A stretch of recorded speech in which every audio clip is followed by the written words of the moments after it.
একটা সময় এই ভবনকে ঘিরেই কৃষকদের মনে ছিল ভয় আর আতঙ্ক, আর আজ সেই একই ভবনে মানুষ আসছেন নিজেদের জমির কাগজপত্রের কাজ করতে। সময় কতটা বদলে দিতে পারে একটা জায়গা, সেটারই জীবন্ত উদাহরণ দৌলতপুরের এই পুরনো নীলকুঠি।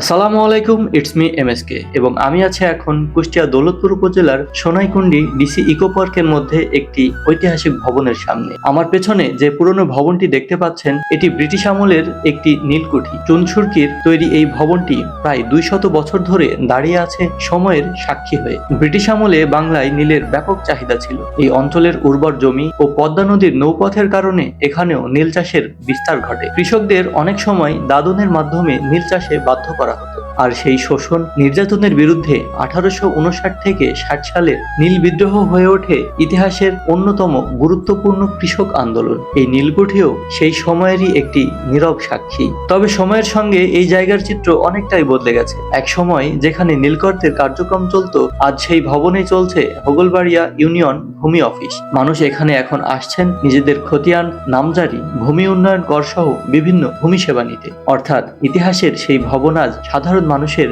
একটি সেবার জায়গা। কিন্তু দুঃখের বিষয়, দীর্ঘ সময়ের ভারে ভবনটির অনেক অংশই এখন জরাজীর্ণ। কোথাও পলেস্তারা খসে পড়েছে, কোথাও দেখা দিয়েছে বিশাল ফাটল। ভবনের উপরের দিকে লক্ষ্য করলেও দেখা যায় জন্মে আছে অনেক ধরনের আগাছা। এভাবে চলতে থাকলে হয়তো একদিন এই ইতিহাসটাও হারিয়ে যেতে পারে আমাদের মাঝ থেকে। ইতিহাস শুধু বইয়ের পাতায় থাকে না, কখনো কখনো ইতিহাস আমাদের চোখের সামনেই দাঁড়িয়ে থাকে, একটা পুরনো দেওয়াল হয়ে, একটা গাছ হয়ে, কিংবা একটা ভবন। দৌলতপুরের এই নীলকুঠিও তেমনই এক ইতিহাসের নীরব সাক্ষী। তাই এমন স্থাপনাগুলোকে শুধু পুরনো ভবন হিসেবে নয়, আমাদের অতীতের অংশ হিসেবেও সংরক্ষণ করা প্রয়োজন। তো এই ছিল আজকের ভিডিওটি কেমন লেগেছে অবশ্যই জানাবেন। সবাই ভালো থাকবেন, সুস্থ থাকবেন।